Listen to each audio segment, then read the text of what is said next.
as bright as gold. The first quote on the right, about 5 feet above the floor, will be, "We have it in our power to begin the world over again." Thomas Paine. And then on the opposite wall, "The degree to which you resist injustice is the degree to which you are free." Utah Phillips. Next to this one would be, "When one comes to think of it, there are no such things as divine, immutable, or inalienable rights. Rights are things we get when we are strong enough to make good our claim on them." Helen Keller. A bit further on the same wall, "The contention that a standing army and navy is the best security of peace is about as logical as the claim that the most peaceful citizen is the one who goes about most heavily armed. The experience of everyday life fully proves that the armed individual is invariably anxious to try his strength. The same is historically true of governments. Really peaceful countries do not waste life and energy on war preparations, with the result that peace is maintained." Emma Goldman. On the opposite wall will be, "You have not been mistaken in supposing my views and feeling to be in favor of the abolition of war." Thomas Jefferson. Next to Jefferson, it will be appropriate to have the words of a former slave. "Power concedes nothing without a demand. It never did, and it never will. Find out what any people will quietly submit to, and you have found out the exact measure of injustice and wrong that will be imposed on them." Frederick Douglass. A little further on, the quotes will become more specific. "Just as an unbalanced mind can accumulate stresses that can grow and take on a life of their own, so little decisions of our modern life can accumulate to the point where our society finds itself bombing other people for their oil or supporting dictators who torture whole populations, all so that our unbalanced interests might be served." Doris Granny D. Haddock.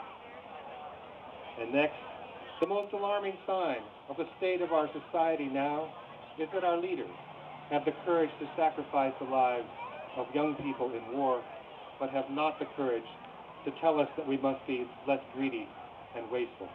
Wendell Berry. And now, next, "Now we've got to get this thing right.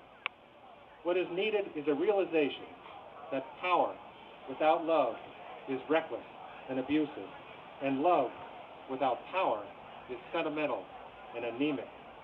Power at its best is love implementing the demands of justice, and justice at its best is power correcting everything that stands against love. It is precisely this collision of immoral power with powerless morality which constitutes the major crisis of our time." Martin Luther King, Jr. And from Howard Zinn, "No flag is large enough to cover the shame of killing innocent people." Next, 2 quotes from Eisenhower.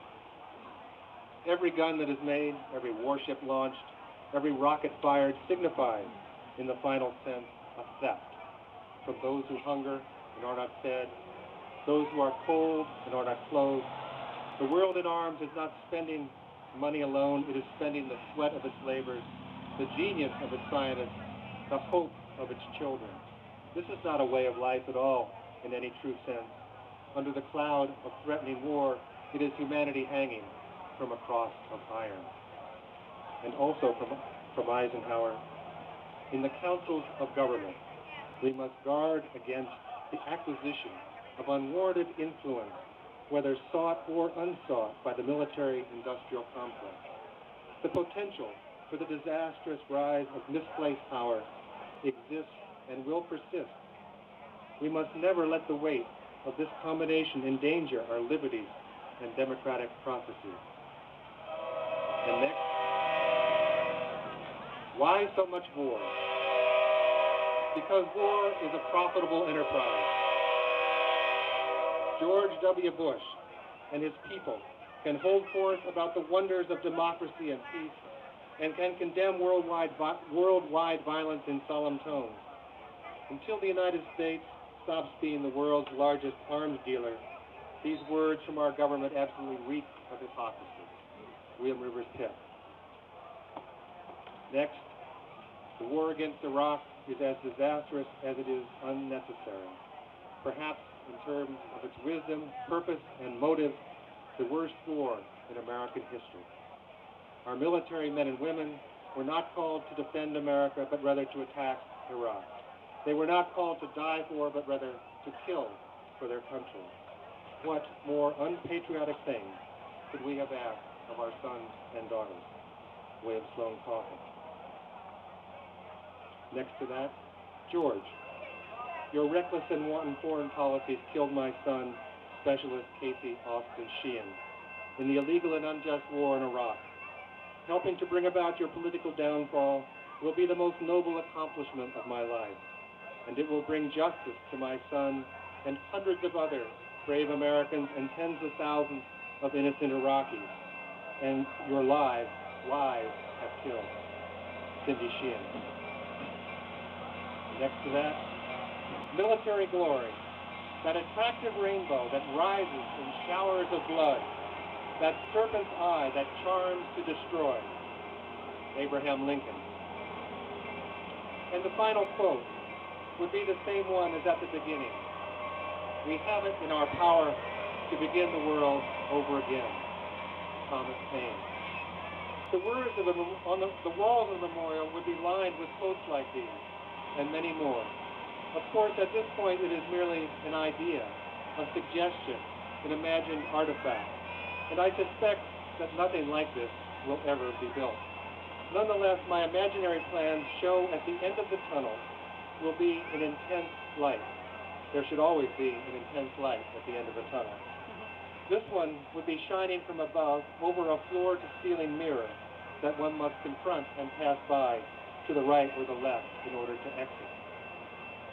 You know, another thing about that William Sloane Coffin said is that we are beginning to resemble extinct dinosaurs who suffered from too much armor and too little brains.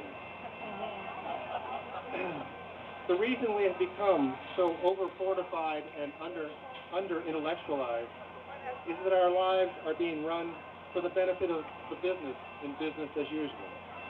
Profit and control, if they are your primary concern, purposely shrink spiritual, ethical, moral, community, democratic, environmental, and human values to the size of mosquitoes.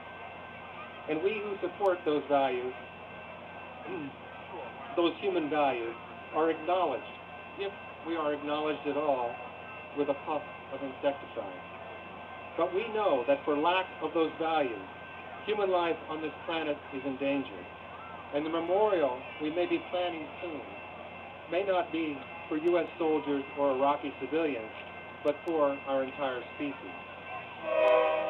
The time of playing the business game, compromising our future for greater profit and expanding markets, instead of compromising our appetite for the common good, has got to end. The biggest chunk of that profit is going to the oil dealers and the arms market makers. No wonder they are running our government. They do not want peace, they want profit. This administration has acted from a position that denigrates human rights, legal rights, moral rights, the rights of decency, inalienable rights, privacy rights, civil rights, women's rights, environmental rights, workers' rights, and children's rights. The only right they have respected is the right of entitlement, their own.